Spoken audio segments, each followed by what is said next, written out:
Mahalia Jackson was an American gospel singer, widely considered one of the most influential vocalists of the 20th century. With a career spanning 40 years, Jackson was integral to the development and the spread of gospel blues throughout the U.S. The granddaughter of enslaved people, Jackson was born and raised in New Orleans. She found a home in her church, leading to a lifelong dedication and purpose to deliver God's word through song. Jackson was heavily influenced by musician-composer Thomas Dorsey and blues singer Bessie Smith, adapting Smith's style to traditional Protestant hymns and contemporary songs.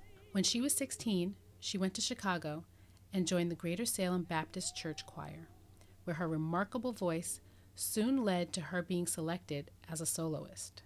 Jackson first came to public attention in the 1930s, when she participated in a cross-country gospel tour, singing songs such as "He's Got the Whole World in His Hands" and "I Can Put My Trust in Jesus." In 1934, her first recording, "God Gonna Separate the Wheat from the Tares," was a success, leading to a series of other recordings. Jackson's first great hit, "Move On Up a Little Higher," was released in 1947, selling 50,000 copies in Chicago and 2 million nationwide. It landed at the number 2 spot on the Billboard charts for 2 weeks, which was a first for gospel music. The songs with which she became identified, including "I Believe," "Just Over the Hill," "When I Wake Up in Glory," and "Just a Little While to Stay Here," were gospel songs with texts drawn from biblical themes and strongly influenced by the harmonies, rhythms, and emotional force of the blues. As opportunities came to her, an extraordinary moral code directed Jackson's career choices. She refused to sing anything but religious songs, or to even sing at all in surroundings that she considered inappropriate. But she sang on the radio and on television, and starting in the 1950s, she performed to overflow audiences in an annual concert at Carnegie Hall in New York City.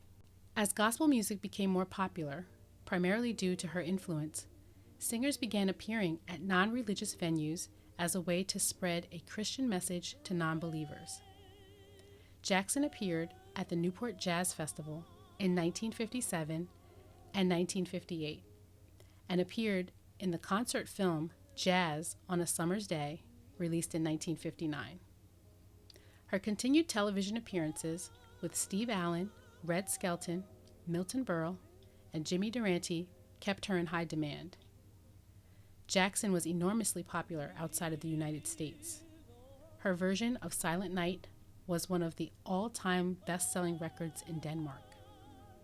She toured Europe in 1961 with incredible success, mobbed in several cities and needing police escorts. She also sang at the inauguration of U.S. President John F. Kennedy in January of 1961. She was active in the civil rights movement, and in 1963, at the March on Washington, she sang the old African-American spiritual, "I've Been Buked and I've Been Scorned," for a crowd estimated at 250,000, just before civil rights leader Dr. Martin Luther King Jr. delivered his famous "I Have a Dream" speech. This Women's History Month, we celebrate the legacy of Mahalia Jackson. Oh!